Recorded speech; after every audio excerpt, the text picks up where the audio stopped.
हमने देखा मत्ती रचित सुसमाचार उसका 11वां अध्याय और उसकी जो है 25 आयत से उसकी 30 आयत तक। कितने लोगों ने इस वचन को कभी सुना है? सुना है? सुना है? पढ़ा है? कितने लोग बाइबल पढ़ते हैं? 1 2 3 4 5 6 7 8 बस इतने लोग, बाकी नहीं पढ़ते। अगर नहीं पढ़ते तो पढ़ना शुरू कीजिए। बाइबल का खुदा कहता है यीशु मसीह ने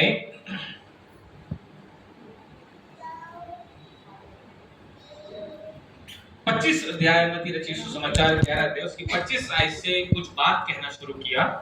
और क्या कहना शुरू किया? हम अगर उसे वर्ष बाय वर्ष पढ़ें और समझने की कोशिश करें तो आज मैं आपको इस चैप्टर की गहराई बताना चाहता हूं, क्यों यीशु मसीह ने इस बात को, इस कथन को बोला। मैं चाहूंगा कि मत्ती 11 उसकी 25 आयत से एक बार फिर से मेरे लिए पढ़ें।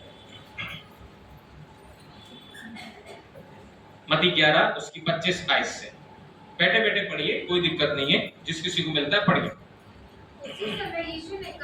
उसी समय यीशु ने कहा, हे पिता, स्वर्ग और पृथ्वी के प्रभु। कौन कह रहा है? प्रभु यीशु मसीह कह रहा है, हे पिता, स्वर्ग और पृथ्वी के प्रभु, मैं तेरा धन्यवाद करता हूं कि तूने इन बातों को ज्ञानियों और समझदारों से छिपाए रखा। कौन सी बातों को? स्वर्ग की बातों को, भविष्य की बातों को, परमेश्वर की गूढ़ बातों को। किन से छिपाए रखा? ज्ञानियों और समझदारों से। किन की बात कर रहा है?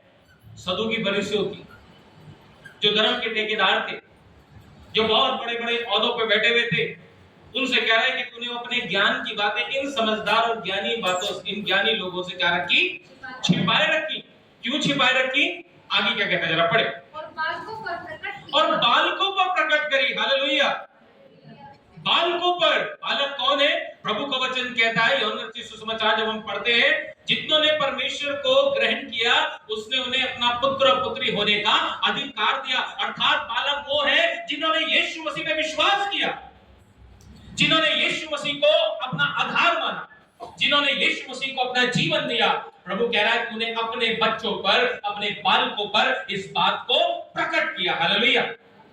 आपने कभी देखा होगा, आपने कभी महसूस किया होगा कि जब आप प्रार्थना करते हैं मन से, विश्वास से और आत्मा में होकर प्रार्थना करते हैं तो पवित्र आत्मा आपको कुछ बातें बताते शुरू कर देता है, जो बातें आपके पड़ोसी को नहीं पता, जो बातें आपके पिताजी को नहीं पता, जो बातें आपके माता को नहीं पता, जो बातें आपके बहन भाइयों को नहीं पता, लेकिन वो बातें पवित्र आत्मा आपसे बताता है। क्यों बताता है? क्योंकि पवित्र आत्मा जानता है कि आप उसका बेटा और बेटी बन गए हैं और आप उससे प्रार्थना करते हैं, इसीलिए वो गहराई की बातें आपको बताता है। जब हम यहोशू 1 अध्याय और उसकी 5 आयत को पढ़ते हैं तो वहां पे साफ साफ इस बात का बयान पिता परमेश्वर ने यहोशू के सामने किया कि अब मूसा परेशान है कि इजरायली कौम को कैसे अगुवाई करेगा। अब यहोशू परेशान है कि मूसा के बाद अब मैं कैसे उस मूसा की बागडोर को संभालूंगा। अब यहोशू को समझ नहीं आ रहा है कि मूसा के काम को कैसे अंजाम दिया जाए, क्योंकि मूसा तो बहुत बड़ा था मेरे से, मैं तो एक बालक हूं और एक जवान बच्चा हूं, मेरे से आगे और भी अगवे हैं, बड़े बड़े लीडर हैं, पासवान हैं, लेकिन मैं कैसे उनके आगे अगुवाई को करूंगा। तो बाइबल में क्या लिखा है पता है? जो मैंने कोट किया, क्या कहता है? पढ़िए यहोशू की पत्री 1 अध्याय उसकी 5 आयत को पढ़िए। क्या कहता है? तेरे जीवन भर कोई तेरे सामने ठहर ना सकेगा। हालेलुया। कौन कह रहा है? परमेश्वर यहोवा।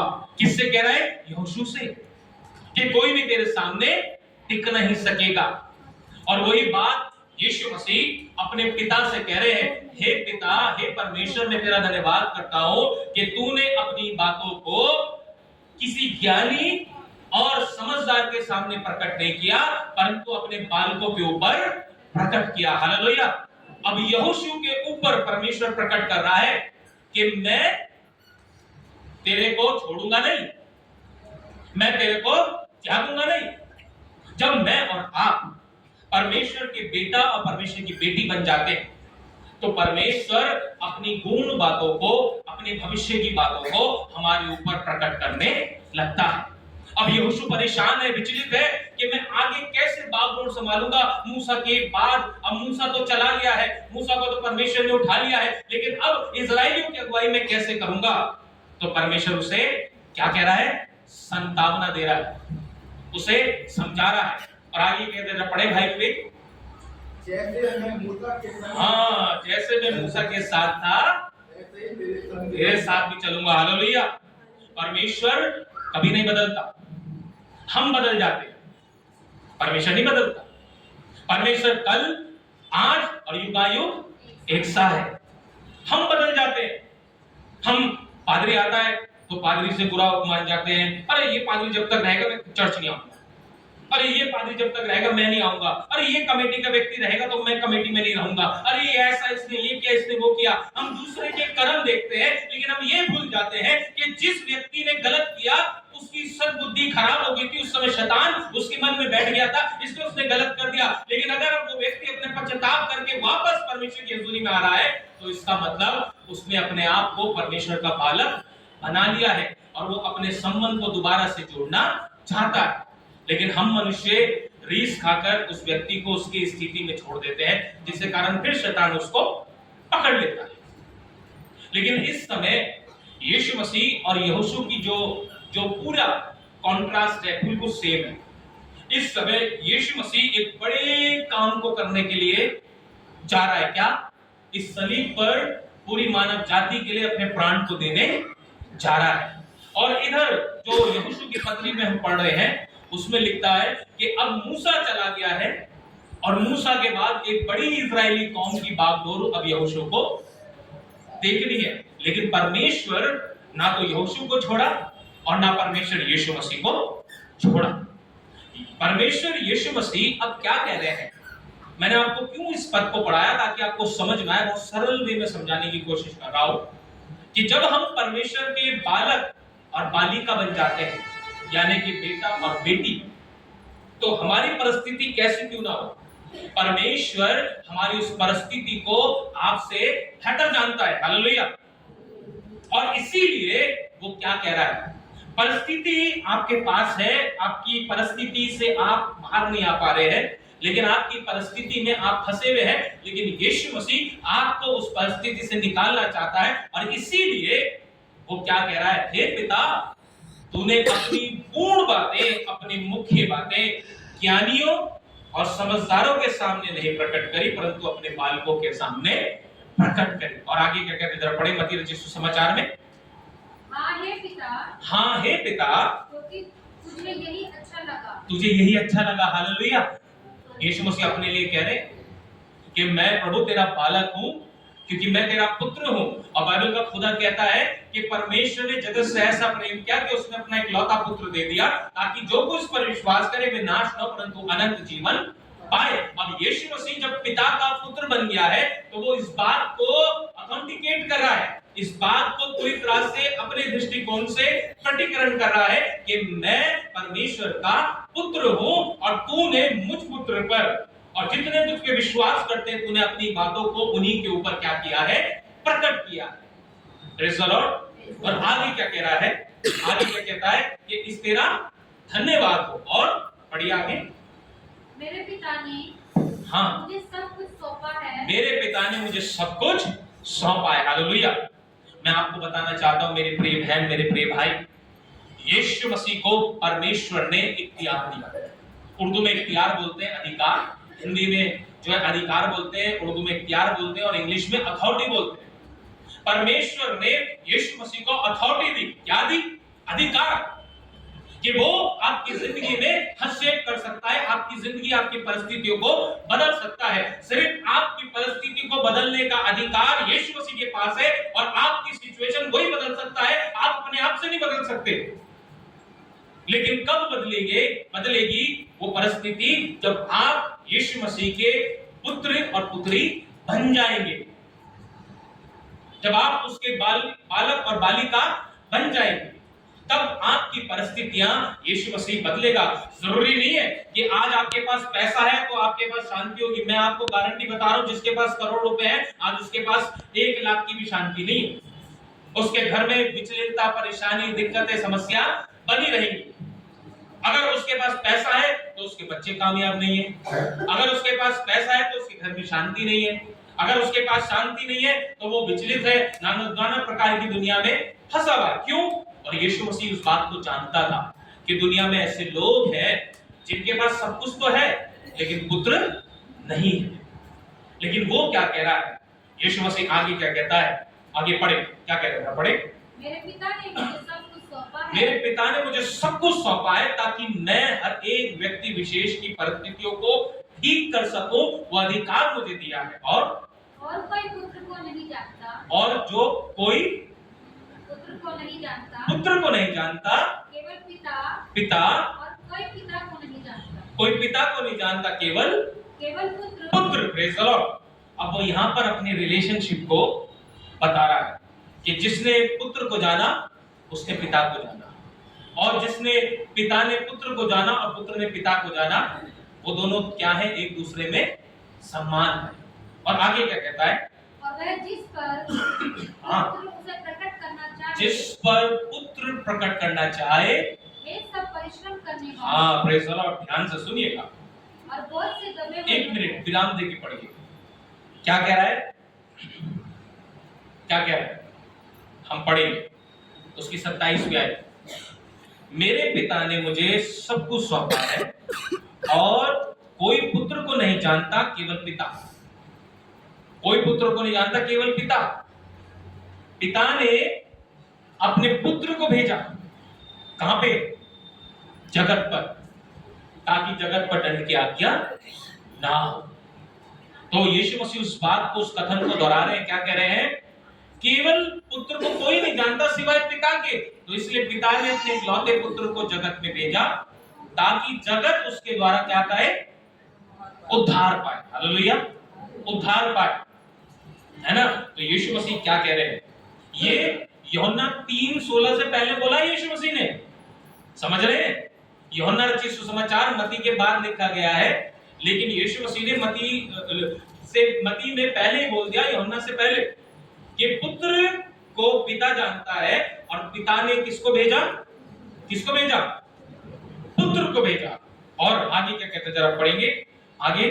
केवल पिता, और कोई पिता को नहीं जानता, केवल पुत्र। यानी कि उस पिता ने अपने पुत्र को भेजा ताकि उस पुत्र पर विश्वास कर आपकी परिस्थिति जिस जगह पर है उस जगह से हटकर एक अच्छी परिस्थिति में बदल जाए। हालेलुया। और जब आप पुत्र को ग्रहण करोगे तो ऑटोमेटिकली आप पिता को ग्रहण कर लोगे। आइए हम देखेंगे उस बात को, है ना? यूहन्ना रचित सुसमाचार 3 अध्याय उसकी 17-18 आयत को जरा मेरे लिए पढ़िए। 17 आयत को जरा पढ़िए, 3 की 17। यूहन्ना 3 अध्याय उसकी। परमेश्वर ने अपने पुत्र को जगत में इसलिए नहीं भेजा। परमेश्वर ने अपने पुत्र को जगत में इसलिए नहीं भेजा कि जगत पर दंड की आज्ञा दे। जगत पर दंड की आज्ञा दे। जगत को नाश करने के लिए नहीं, दंड देने के लिए नहीं, परंतु इसलिए जगत उसके द्वारा उद्धार पाए। जगत उसके द्वारा उद्धार पाए। जगत में कौन रहता है? जगत में कौन रहता है? जगत में कौन रहता है? बोलिए हम। बोलिए मैं जगत में रहता हूं, रहती हूं, ताकि आप क्या पाए? उद्धार पाए। हालेलुया। आगे के पेज पढ़े भाई। जो उस पर विश्वास करता है, हाँ, जो उस पर विश्वास करता है उस पर दंड की आज्ञा नहीं होती। दंड की आज्ञा नहीं होती। हालेलुया। कितनी बड़ी बात है। यीशु मसीह नए नियम में मत्ती में कह रहे हैं पिता पुत्र को जानता है और पुत्र पिता को जानता है, और जिसने पुत्र को ग्रहण किया उसने पिता को ग्रहण कर लिया, ताकि जगत में रहते हुए उस पर दंड की आज्ञा ना हो। हालेलुया। और फिर आगे बताए मत्ती रचित सुसमाचार में क्या कह रहा है? पढ़िए 28 आयत को पढ़िए। मत्ती 11 की 28 को पढ़िए। ये सब परिश्रम करने वालों और बोझ से दबे लोगों, मेरे पास मेरे पास आओ। किसके पास आना है? किसके पास आना है? हैं? हाँ, यीशु मसीह कौन है? कौन है? पुत्र। किसका? पिता का। और किसके पास आना है हमें? पुत्र के पास, क्योंकि जिसने पुत्र को ग्रहण किया उसने पिता को ग्रहण किया। और वो पुत्र बुला रहा है, कह रहा है मेरे को अधिकार दिया है और मैं चाहता हूं कि हे सब परिश्रम करने वालों, बोझ से थके लोगों, थके मांदे लोगों, तुम मेरे पास आओ। आज कोई ऐसा व्यक्ति नहीं है जिसके पास बोझ ना हो।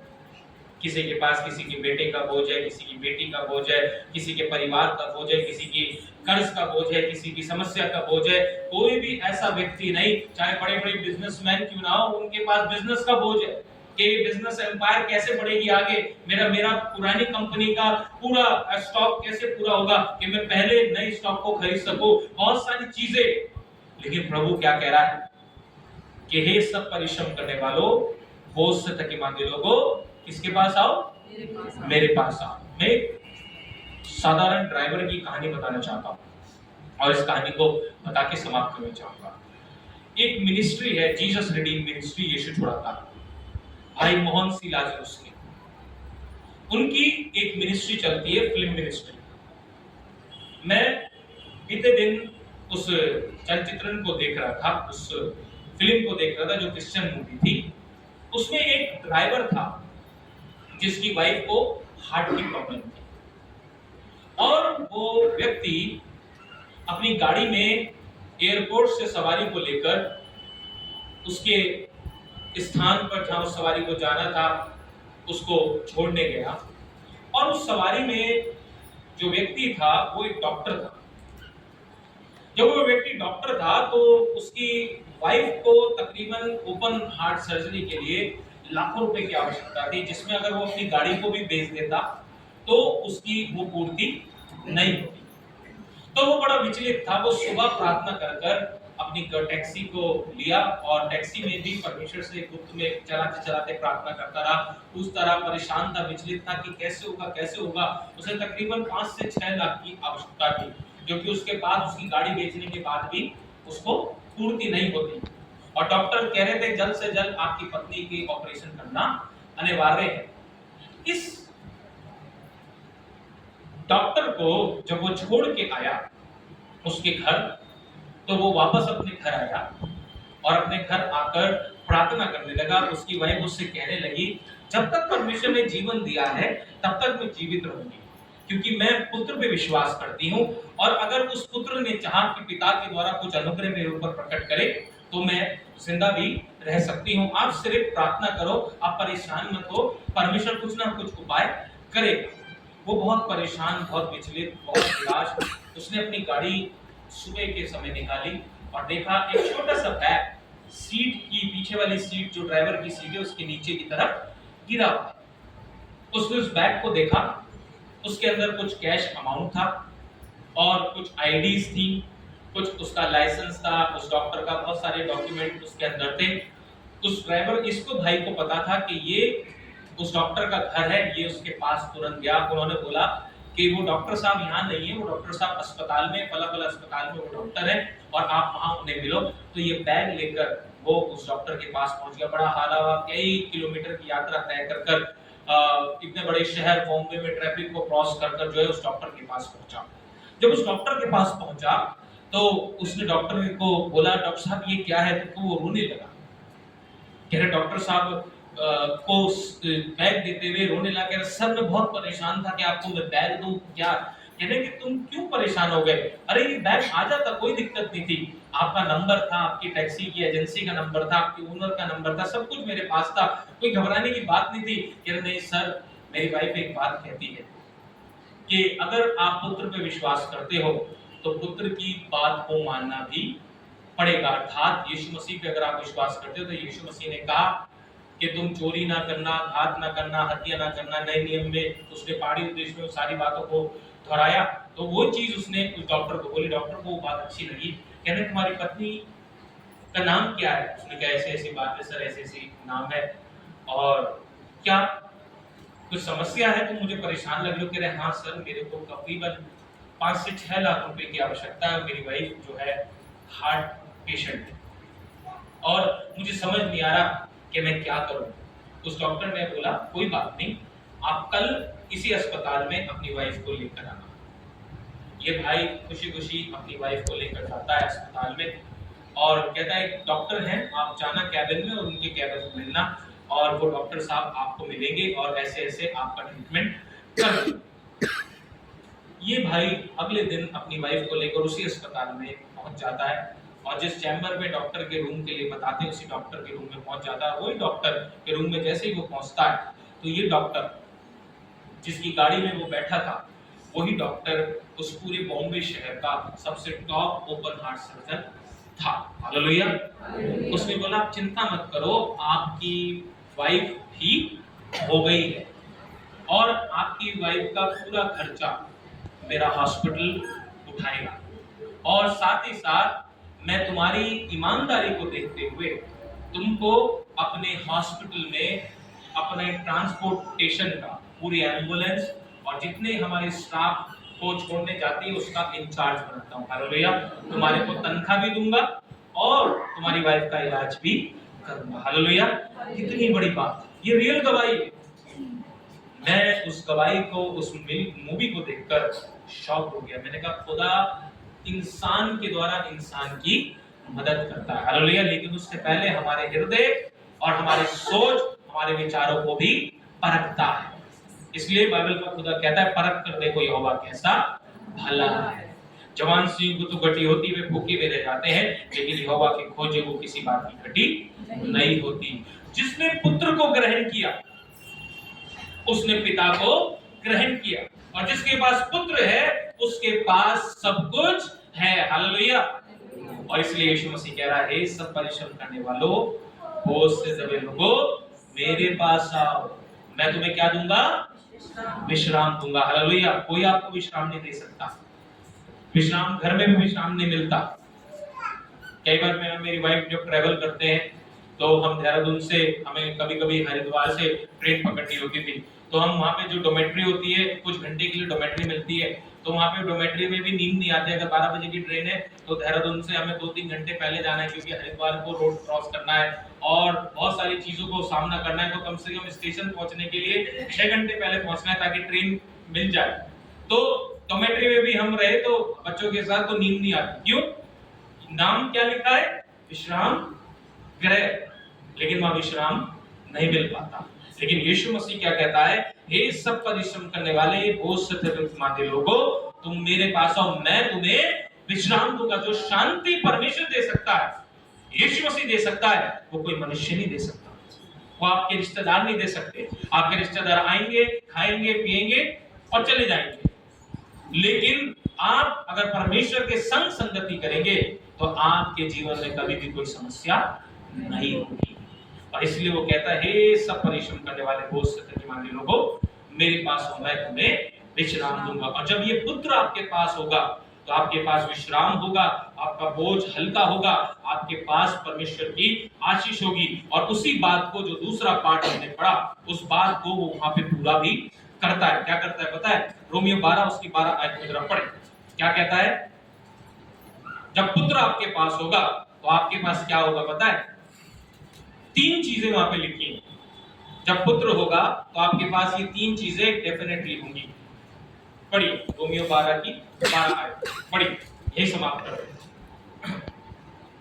आशा में आनंदित रहो। आशा में आनंदित रहो। आपके पास आशा होगी जब पुत्र होगा, क्योंकि आपके पास वो आनंद होगा, क्योंकि आपको पता है कि जिस पुत्र पे आप विश्वास करते हो वो पुत्र आपको उस आशा में आनंद रखेगा जो आशा उसने आपके लिए आगे के लिए रखी है। यिर्मयाह 29:11 में कहता है जो कल्पनाएं मैं तुम्हारे विषय करता हूं वो हानि की नहीं, वो लाभ की है, अंत में तुम्हारी आशा पूरी करूंगा। वो आपकी आशा को पूरी करेगा। और कहता है आशा में आनंदित रहे और कलेश में स्थिर रहो। कलेश में स्थिर रहे। जब आप पुत्र के साथ बने रहोगे, जब पुत्र आपके साथ बना रहेगा और उस पिता का अनुग्रह आपके साथ होगा तो आप अपने कलेशों को पार कर जाओगे। यहोशू के सम्मान आपको परमेश्वर कहेगा तेरा मन कच्चा ना हो, फैना का, जैसे मैं मूसा के साथ था ऐसे मैं तेरे साथ भी चलूंगा। और तीसरी बात क्या कहता है? पढ़िए प्रार्थना में नित्य लगे रहो। प्रार्थना में नित्य लगे रहो। फिलिपियों 4:13 में पौलुस कहता है, अब जो मुझे सामर्थ देता है उसमें मैं सब कुछ कर सकता हूं। हालेलुया। जब आप प्रार्थना में लगे रहेंगे, संगति में लगे रहेंगे, तो वो परमेश्वर की सामर्थ आपके जीवन में उतरेगी और आप उस अभिषेक को पाओगे जो अभिषेक परमेश्वर आपको देना चाहता है। आपको हर एक कार्य को करने की सामर्थ परमेश्वर आता करेगा, चाहे कोई भी बात क्यों ना हो। समझ रहे? यही बात परमेश्वर आज की सुबह आपसे कह रहा है कि मेरे बेटी, मेरे बेटे, अपने परिश्रम से, अपने बोझ से दबा हुआ तू है, लेकिन मेरे पास आ, मैं तुझे क्या दूंगा? विश्राम दूंगा।